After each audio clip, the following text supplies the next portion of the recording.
আসসালামু আলাইকুম, স্বাগত জানাচ্ছি আরাফাত ময়দান থেকে। এই মুহূর্তে আমি আরাফাতে আছি। আজকে এখান থেকে আপনাদেরকে পাসপোর্ট সংক্রান্ত বেশ কিছু তথ্য দিব, যে প্রশ্নগুলো আপনারা সচরাচর আমাদেরকে করে থাকেন। বিশেষ করে পাসপোর্টের তথ্য পরিবর্তন করা, নামের পরিবর্তন করা, অনেকে এই পাসপোর্ট বানাতে চাচ্ছেন কিন্তু আগের পাসপোর্টের সাথে মিল নেই। তো আজকে আমরা জানানোর চেষ্টা করব পাসপোর্ট সংক্রান্ত সকল তথ্য। অনুরোধ থাকবে ভিডিওটি শেষ পর্যন্ত থাকবেন, আমার সঙ্গেই থাকবেন। ওকে, প্রথমত আপনারা যারা পাসপোর্টের তথ্য সংশোধন করতে চাচ্ছেন, এম্বাসি এবং যারা কনসুলেট মাঝে মধ্যে তথ্য সংশোধনের সুযোগ দেয়। আপনি করতে চাইলে যোগাযোগ করে দেখতে পারেন তাদের সাথে। তবে তথ্য সংশোধন করার পরে আপনাদের প্রশ্ন থাকে যে আমার ইকামা হবে কিনা, আমি দেশে আসা যাওয়া করতে পারবো কিনা, আমার ইকামার মধ্যে পরিবর্তন হবে কিনা, মালুমাত হবে কিনা। দেখুন, উদাহরণস্বরূপ আপনি মোহাম্মদ আলিম দিয়ে সৌদি আরবে ঢুকেছেন, এখন আপনি মোহাম্মদ আলিম থেকে মোহাম্মদ হালিম করতে চাচ্ছেন। আগে ছিল আলিম, এখন করতে চাচ্ছেন আপনি হালিম, অথবা নামের সাথে কিছু একটা যুক্ত করতে চাচ্ছেন, অথবা কিছু একটা বিয়োজন করতে চাচ্ছেন, বাদ দিতে চাচ্ছেন। আপনি চাইলে সেটা বাংলাদেশ সরকারের নিয়ম অনুযায়ী করতে পারবেন, কিন্তু সৌদি আরবের জাওয়াজাত আপনার ওই পরিবর্তনটা করবে না।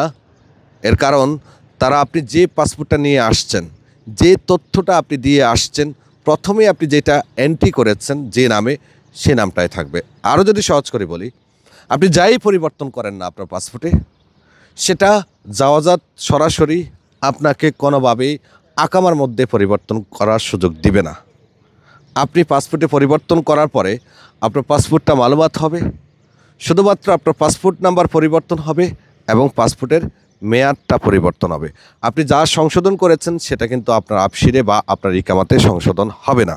তারপরে যে বিষয়টা, যে ইকামা হবে কিনা, ইকামা অবশ্যই হবে। যেহেতু আপনার পাসপোর্টটা আপনি সংশোধন করেছেন, সংশোধন করার পরে মালুমাত করেছেন, মালুমাত হওয়ার কারণে আপনার ইকামা হতে কোনো সমস্যা হবে না। অনেকের প্রশ্ন থাকে যে আমি সংশোধন করার পরে দেশে যেতে পারবো কিনা, দেশ থেকে আসতে পারবো কিনা। এখন অবধি আমরা বলতে পারি যে কারো সমস্যা হয়নি। মানুষ দেশে যাচ্ছে ছুটিতে এবং আসতেছে, বিশেষ করে রানিং ভিসাতে। নতুন ভিসা নিয়ে আসার ক্ষেত্রে হয়তো বা কিছু ঝামেলা হতে পারে। এটা বাংলাদেশে অবস্থিত সৌদি এম্বাসি অনেক সময় ঝামেলা করে, আবার অনেক সময় ছেড়ে দেয়। সে বিষয়ে আমার কাছে কোনো সঠিক তথ্য নেই। তবে রানিং বিষয়ে যদি আপনি সামান্যতম পরিবর্তন করেন, সামান্য, যেমন আগে মোহাম্মদ ছিল না, এখন মোহাম্মদ যুক্ত করেছেন, আগে হালিম ছিল, এখন আলিম করেছেন, ছোট্ট কিছু পরিবর্তন যদি করেন তাহলে ঠিক আছে।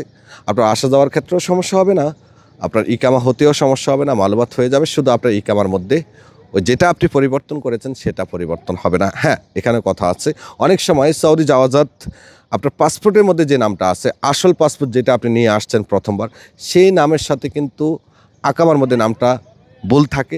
এটা যদি জাওয়াজাত তারা নিজেরা ভুল করে, সেটা সংশোধন করার সুযোগটা আছে। কিন্তু আপনি যখন ভুল করে নিজে সংশোধন করতে যাবেন, যেমন আপনি পাসপোর্টে আগে বলতেছেন, এখন সংশোধন করতে চাচ্ছেন, সেক্ষেত্রে আপনাকে এই সুযোগটা দিবে না। এরপরে আসুন ই পাসপোর্ট বানানোর ক্ষেত্রে। ই পাসপোর্ট বানানোর ক্ষেত্রে কিন্তু অনেকটা সহজ করা হয়েছে। তবে প্রথমত ই পাসপোর্টকে দুই ভাগে ভাগ করেছে। চাইলে আপনি জন্ম নিবন্ধন দিয়ে করতে পারেন আপনার এমআরপি পাসপোর্টের তথ্য অনুযায়ী। আর একটা হলো যে আপনি এনআইডি কার্ড দিয়ে করতে পারেন।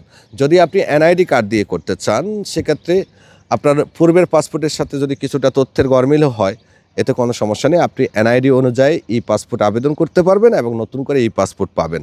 আর যদি আপনি আগের পাসপোর্টের সাথে মিল রেখে আপনার যদি এনআইডি কার্ড না থাকে, সেক্ষেত্রে আপনাকে যেটা করতে হবে, আপনার অনলাইন করা ইংরেজি ভার্সনের জন্ম নিবন্ধন থাকতে হবে। তারপরে গিয়ে আপনি ই পাসপোর্ট আবেদন করতে পারবেন। ই পাসপোর্ট আবেদন করতে চাইলে আমাদের অফিসে যোগাযোগ করবেন। পাসপোর্ট মালুমাত করতে চাইলেও আমাদের অফিসে যোগাযোগ করবেন। আমরা এই সেবাগুলো আপনাদেরকে নিখুঁতভাবে দিচ্ছি। এবং কেউ যদি দেশে যেতে চান ফাইনাল এক্সিটে অথবা এক্সপায়ার এক্সিটে, তো আমাদের সাথে যোগাযোগ করবেন। আল্লাহ হাফেজ।